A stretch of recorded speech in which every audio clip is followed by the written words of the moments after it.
Tales from the Jails with John G. Sutton. Here we are. There's a little article in the Telegraph today, the Daily Telegraph. You can have a look if you would. It's concerning the commission of crimes between prison officers and inmates. Apparently, there has been a serious number of prison staff who are being arrested, charged and imprisoned for improper conduct. That's inappropriate associations with inmates, and usually this is female prison officers associating with male inmates. And it's hard to believe this, I didn't know this actually, that 42% of all prison officers are now female. 42%. And they're working in male prisons. And here we have the Ministry of Justice wondering why. Why is this sudden upsurge of the offences by prison officers? Because 36, according to the article in the Telegraph today, according to this, 36 prison staff have been prosecuted and imprisoned or fined, etc., in the last 3 years. So that's one a month. Yeah, one a month. People are going, and this is extremely hard to believe. The Ministry of Justice can't quite fathom out why this is happening, because they're training them and they're telling them not to do it, and then they go in there and do it. Yeah, well, it happens to be human nature, you know. And a lot of these vulnerable young women, there's no risk assessment being done. But what they have done, I'll tell you what the Ministry of Justice has done. They're smart boys, aren't they clever, eh? They've appointed a counter-corruption unit from the regional crime squads around the UK, and they've got 20 police officers working on infiltrating their own prison systems. Yeah, seriously. They're investigating us, looking for corrupt officers. Yeah. Well, there wouldn't be so many if they didn't employ little girls to go and do what is effectively a man's job in the prisons. It's the Ministry of Justice that should be prosecuted, in my opinion, for failing to take due care and attention of their staff. They owe them a duty of care, you know. But because they've got Crown immunity, they can practically do what they want. Well, they can do what they want. They do what they want. And what they want is prison officers working for the minimum wage, working Saturdays, Sundays, working 6 days a week. When I was in the prison service, it was compulsory overtime. The Prison Officers Association, representing the government, representing the governors, not representing the prison staff. They said they were, but in actual fact, they were representing the people that were employing the prison staff. Because otherwise the trade union would not allow compulsory overtime. But that's what happened. And seriously, I ended up working 6.5 days a week. Over 60 hours a week was the average. Now, I don't know if they're doing that today, but certainly if they turn into the POA for assistance, they won't get any. I certainly never got any. What I got from the POA was they held a national meeting and expelled me from their pretend trade union. You can imagine how many tears I cried about that.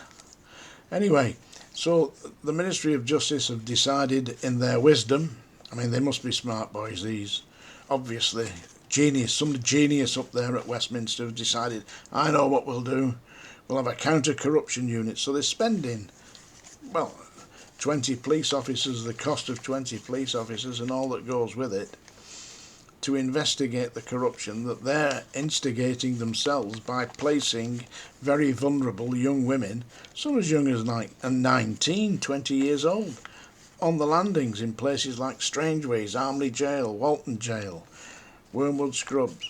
Yeah, the reason that they're doing it is because it's cheaper to employ them than they'll work for a basic wage. What a disgraceful state of affairs. Yeah, is it not? Yeah, hey, listen, I'll just give you a list of some of the crimes that's been committed in the name of being a prison officer.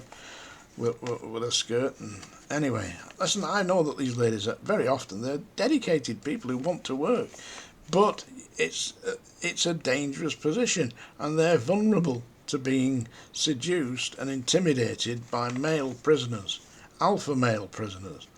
Yeah, one female officer had sex with an inmate in his cell, conceived his child, and subsequently had a baby. And the only way they found out was when she put his name on the birth certificate, listed him as the father.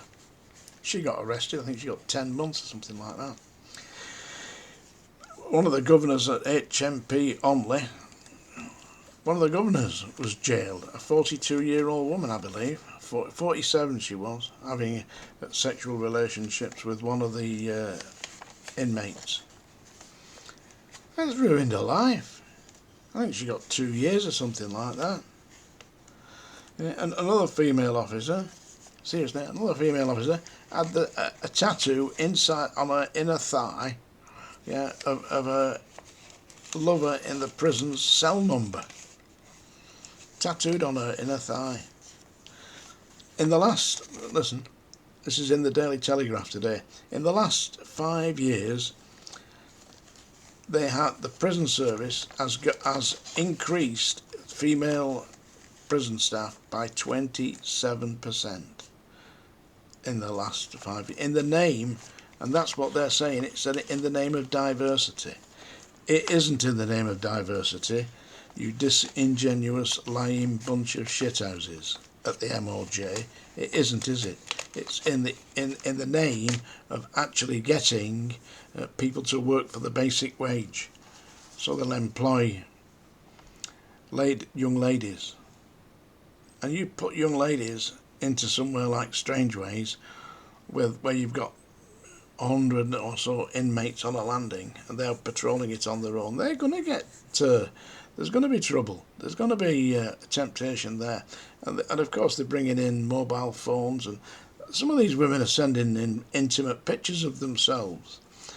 I don't know what that means. Probably have a look at these babies. Yeah, this is my puppy. Yeah, I don't know. I don't know what they're sending in, but that's what they're doing. And as I said, 36 of them have been charged, arrested, prosecuted. Many of them have been imprisoned. And how the prisons can run with 42% female staff? They aren't running, are they?